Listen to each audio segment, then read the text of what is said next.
Section 4.2, Binomial Distributions.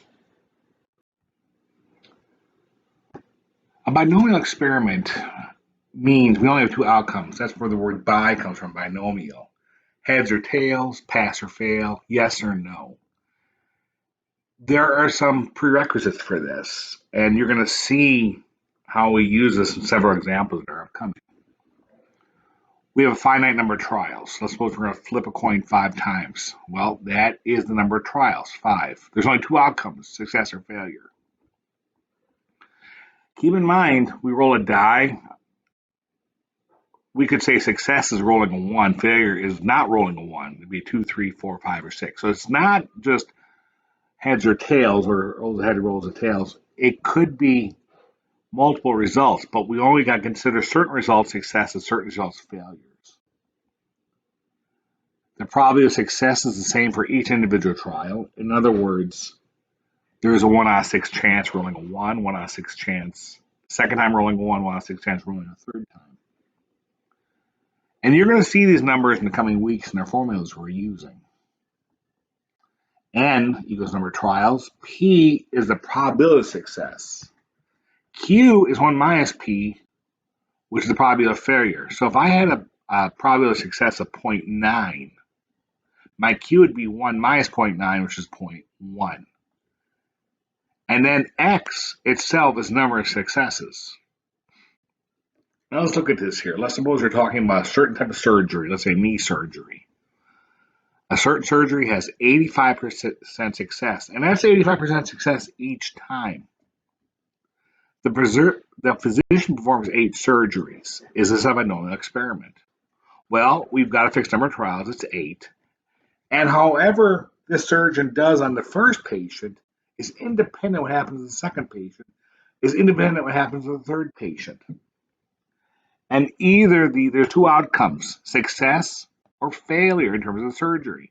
And remember, our success rate is 85%, which means our failure rate, our Q, which is 1 minus P, is 1 minus 85%, or 15%. Our number of trials is 8, and our number of successes, and this, you got to be careful with this, our number of successes, we could have 0 successes out of 8, 1 success out of 8, 2 successes out of 8, all the way to 8 successes out of 8. So this is a binomial experiment. There's only two outcomes, either success or failure. And we've got a percentage for each success, which is 85%, which means 15% failure rate. And we can quantify the number of successes in addition to the number of trials. Now, I've got an example here. We've got a jar of 20 marbles, 5 red ones, 9 blue ones, 6 green ones. I want to randomly success 3 from the jar without replacing it. So I've got a fixed number of trials. There's 3. I pull 1 out the first time, leave it out, pull out second time, leave it out, pull out third time, leave it out. Now this is not an independent experiment. It's not a binomial experiment. Because every time you pull out and now put something back in, we're changing the likelihood of success. If my success is pulling out a red one, and in my first trial, there are 5 red ones out of 20, I got a 5 out of 20 chance of pulling out a red one. Now let's suppose I do pull out a red one, and then I pull out a green one. Well, the chance of pulling out a red one from that second trial is now, there's only 4 left, which is fine, but there's only 19 because we didn't put that first one back. So guess what? We do not have a binomial experiment. The probability of success changes each time. And we go a third trial, we pulled out a green one the second time, a red one the first time. Well, now we're left with only 18 marbles, and the chance of pulling out a red marble on this trial 3 is 4 to 18. So this is not a binomial experiment because we keep changing the probability by not putting it back. Now, suppose I have 3 coins. What are all the possible outcomes of when I flip them? And I've drawn it out here, every possible outcome. There's only 3 coins. There's 8 possibilities. The first one would be heads, the second one would be heads, the third one would be heads. The first one would be heads, second one heads, third one's tails. And you can see I go through every possible iteration until I get to the very bottom where the first one's not heads, which is tails, second one's not heads, third one's not heads. This is every possible outcome. And there's 8 different possibilities by order of when I flip each coin of what the possible outcome would be. I'm going to draw this out on an Excel sheet up here. It's 1 out of 8, which is 0.125. On the very left, you can see in that first column probably leave 3 tosses. Tossing all 3 coins. There's a 1 out of 8 chance I would get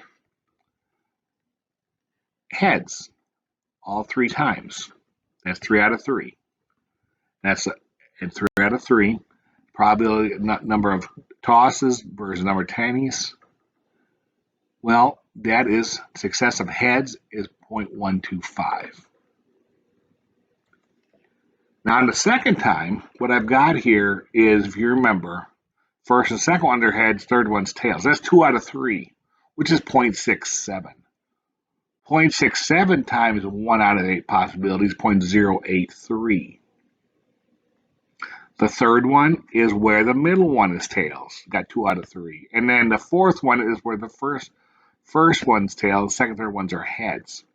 Each one of these is 0.125, is 1 out of 8, but there's a 2 out of 3 chance of getting heads there.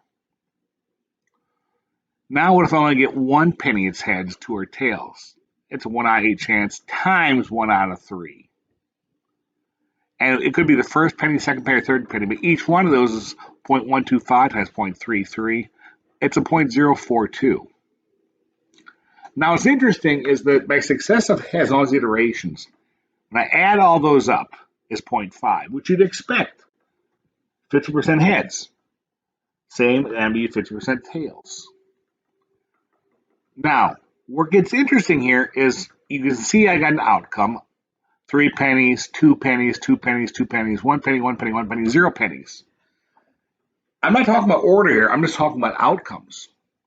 There are 3 different iterations of having 2 pennies. There's 3 iterations of having 1 penny. Only 1 iteration of having 3 pennies being heads. Only 1 iteration of none of the pennies being heads. But if I look at what's the possibility of getting 3 pennies, that's 1 out of 8, or 0.125. The possibility of getting 2 out of 3 pennies, I have to look at each possible iteration. 0.125 plus 0.125 plus 0.125, which is 0.375. Similarly, possibility of getting 1 out of 3 pennies, as there's 3 possible iterations of it, but as also 0.125 plus 0.125 plus 0.125, which is 0.375. And there's only 1 out of 8 chance getting 0 heads, or all tails. And what I've done here is the graph on the bottom. 2 things I want to point out. Number 1, 0.125 plus 0.375 plus 0.375 plus 0.125 equals 100%. Number 2, you start seeing the bell curve. While we have 8 different iterations, regardless of the outcome, we have certain areas clustering. It doesn't matter if it's the first, second, or third penny that's tails in the 2 out of 3. What are our possibilities of our outcomes? Well, it's 0.375. Same as only 1 penny out of 3. And this is the basis of the normal distribution within a bell curve, which we'll be seeing in the coming weeks.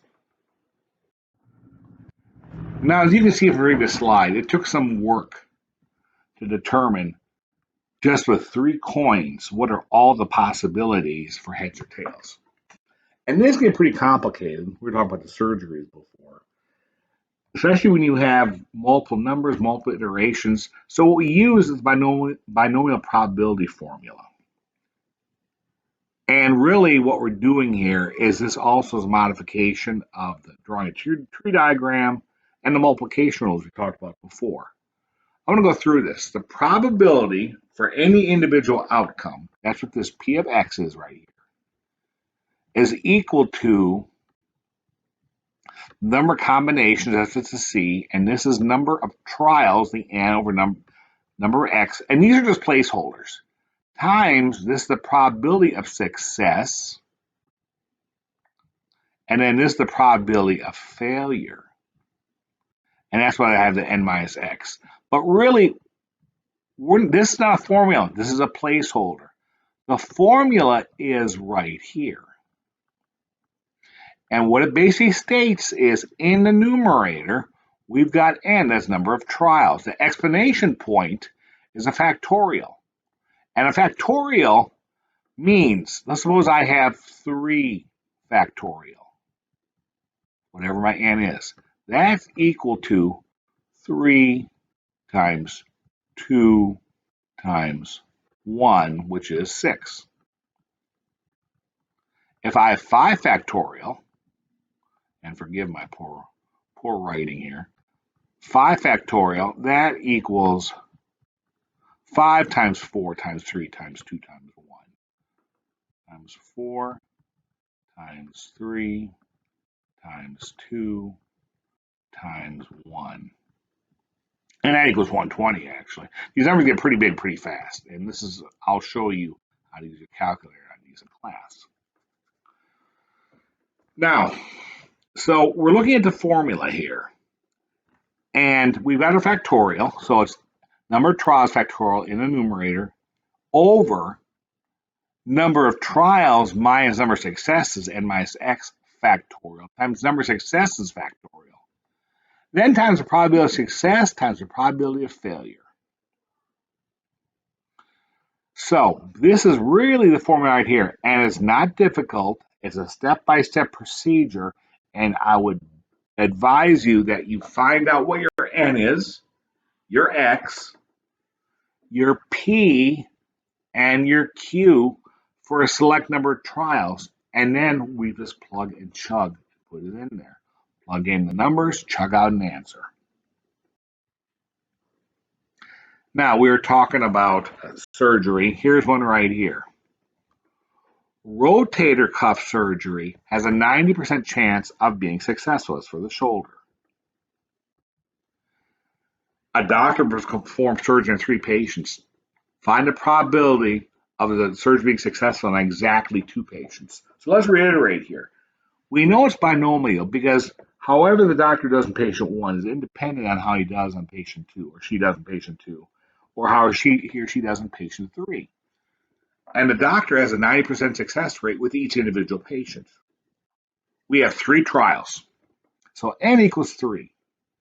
Our P is success rate, which is 0.9.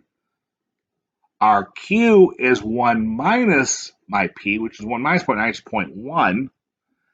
And we want to know the number of successes for exactly 2 patients. So here I've got my formula, as we talked about before, and I'm going to start just plugging stuff in. My number of trials is 3 factorial. My number of trials minus number of successes is 3 minus 2, which is 1 factorial.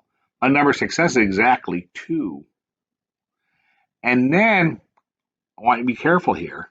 Our 0.9, which is our P of success, to the X, which is 2 successes, and then times my Q, which is my failure, which is and to the N minus X, which is 3 minus 2, which is 1. So basically I've got here 3 factorial over 1 factorial and 2 factorial times 0.9 squared times 0.1 to the first. So I've gone down here, I've done these calculations. 3 factorial is 3 times 2 times 1. 1 factorial is 1, that's 1 itself, and then 2 factorial is 2 times 1.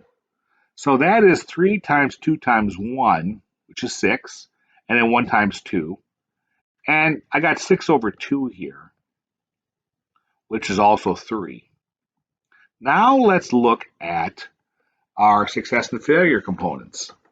As I said, 0.9 squared 0.9 success to the x number of successes 2. 0.9 squared is 0.81.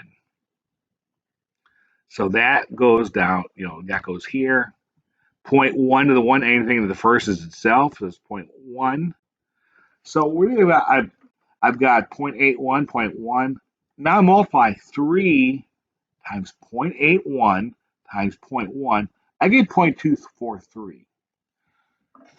So the probability of a surgeon who has 9% rate of being successful with rotator cuff surgery, having 3 patients and having exactly 2 patients this surgeon is successful with, is 0.243.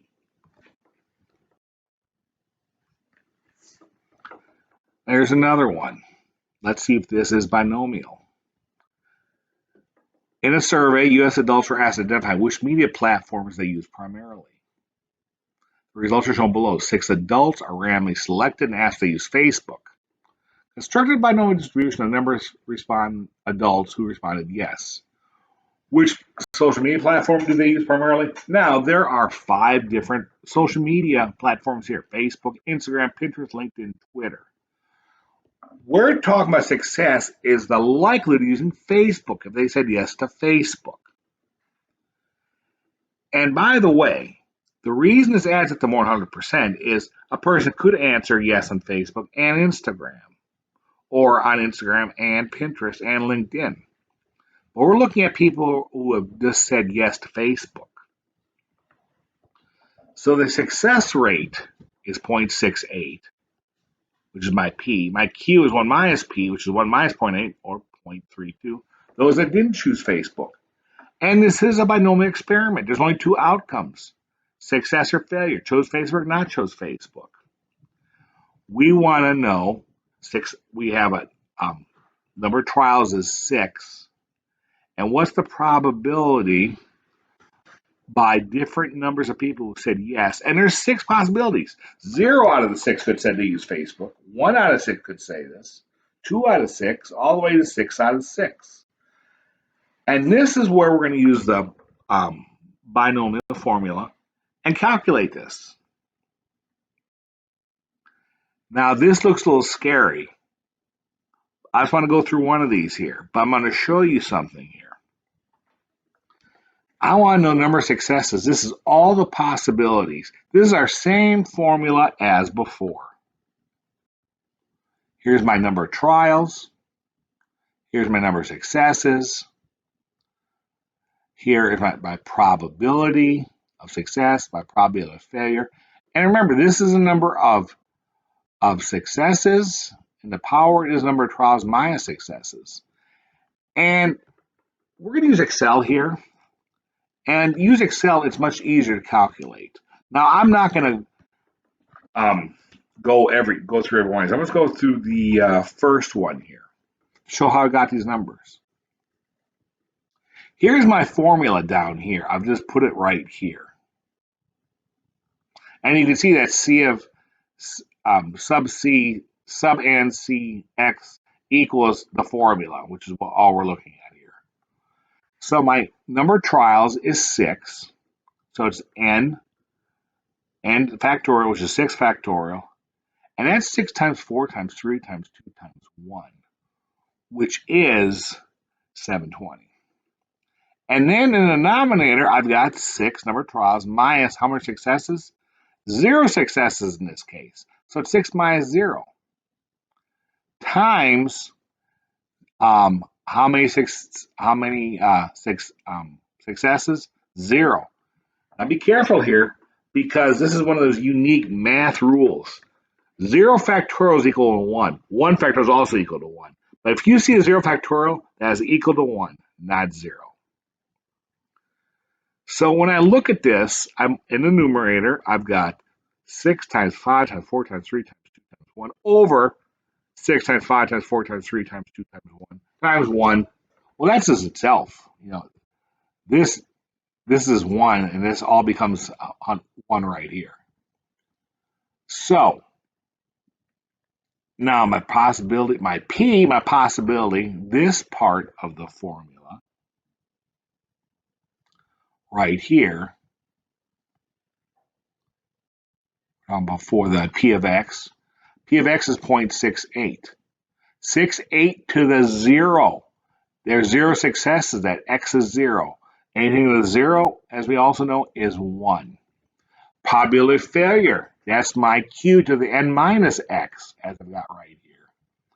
Q is 0.32, and n to the power, 6 trials minus 0 successes. 0.32 to the 6 is 0.0011. And when I multiply this number, this sub n c sub x, times the p of x times the q n minus x, I got this right here, 1 times 1 times 0.0011. I get 0.0011.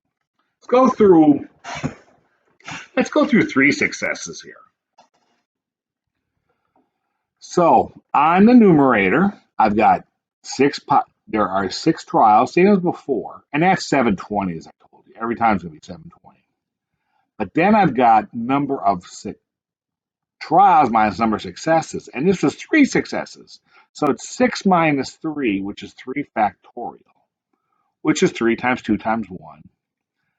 And then I got number of successes here also, which is 3 factorial, 3 times 2 times 1. So this is 720 divided by 6 times 6, or 720 divided by 36, which is 20. My P to the X, that's 0.68. Remember, our 68% go on Facebook, to the power, the X right there, to 3 successes. 0.68 to the third is 0.3144. And again, I use my calculator here. And then Q, my number of failures, is Q to n minus x, which is 0.32. That's my Q. And then 6 minus 3 number of trials minus number of successes is 3. 0.32 to the 3 is 0.0328. And then I multiply the 20 here times the 0.3144 here times 0.0328. I get 0.2062. So on the final answer, these are all the possibilities. These are the probabilities of getting 0 successes, 1 success, 2 successes, all the way to 6 successes for that they use Facebook. And if you add each of these results up, that will equal 100% or 1.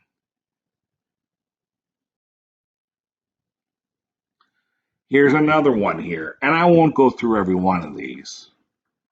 A survey found that 70% of adults use Google News as a major source of news for them. We only select 4 individuals. So that's my number of trials, 4. We want to know what the results are when exactly 2 respond, at least 2, and less than 2. Now, same calculations as before. Remember, this is my n. Let's look at the one where exactly 2. This is exactly 2 right here. There's 4 trials. 4 times 3 times 2 times 1. 4 factorial is 24. 4 trials minus exactly 2 successes is 2 factorial. That's 2 times 1 times 2 successes. So that's 24 over 2 times 2, which is 4, which is 6. Probability of success, remember, it's 17% to exactly 2 trials. 0.17 squared is 0.0289. Then my probability of failure is 0.83 to the number of trials minus number of successes, 4 minus 2, which is 0.83 squared, which is 0.6889. And when I multiply this and this and this, as I've done right here, I get 0.1195. So the possibility of getting exactly 2 successes is 0.1195. The possibility of at least 2 successes, and this is some wordsmithing here, because at least it means it could be 2 successes or 3 successes or 4 successes. So we did the same calculations again and again. For 2 successes, it'd be this. For 3 successes, it'd be this. For 4 successes, it'd be this. And when I add up 0.1195 plus 0.01629 plus 0.0008, I get 13.13659.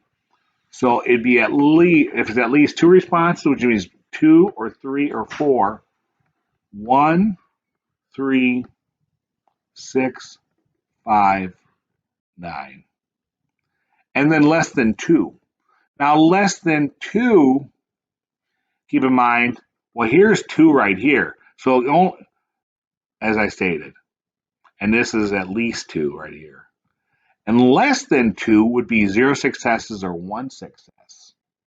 So, less than 2 would equal 0.4740 and 0.3888. And we've already done all the calculations here. So, if I get 0.4740 plus 0.3888, that's less than 2 responses, I get equal 0.8628. The 2 a little better. Little point there. And what's interesting is it's less than 2. We've done 2 or more.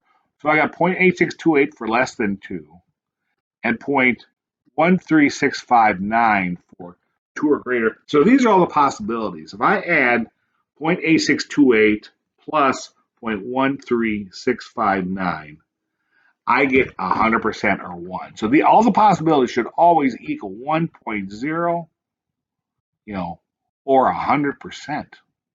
And that's the point of this. We may have many possibilities, but the probabilities fall within a certain amount. And as we were talking about before, the reason these fall like this is, in this case, we have 4 individuals we're talking to. There's 4 trials. And we got exactly 2. Well, it could be the first one, the second one, first one, the third person, first one, the fourth person, second one, and the third one, second one, fourth, third and the fourth, and those are my possibilities. So we look at this, and that's what this calculation does. Much easier than trying to draw it out like we did with just 3 pennies for 2 possibilities, heads or tails. In here, I've written these all out right here with the step-by-step. I've showed these answers. Exactly 2 responses, at least 2, and then less than 2. Now, finally, we're talking about finding the standard deviation. We can also do that with binomial distribution. We've got our mean, which is mu, that's that cursive U, which is, if we have our number of trials and number of successes, n times p. I can determine the variance with a binomial distribution, which is, remember, that's sigma squared, which is n number of trials times number of successes times number of failures. And then the square root of the variance is the standard deviation, square root of that. So let's look at a simple example here. In Pittsburgh, Pennsylvania, 56% of days are cloudy. Find the mean variance standard deviation for number of days cloudy in June. And I'll give you a little hint, there's 30 days in June.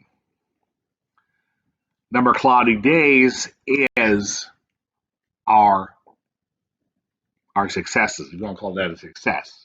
We want to know what's the percent. And they say on average 56% it's cloudy. And that means our failure rate of not being cloudy is 1 minus 0.56 or 0.44. So my mean is simply found by number of trials, 30 days times 0.56, 16.8 days. Then I can find my variance, which is my n times p times q. So it's 30 times 0.56, my success rate, times 0.44. Well, multiply it out, I get 7.392 days. Square root of that is 2.718 days. Very simple way to find the mean standard deviation when we're looking at binomial distributions.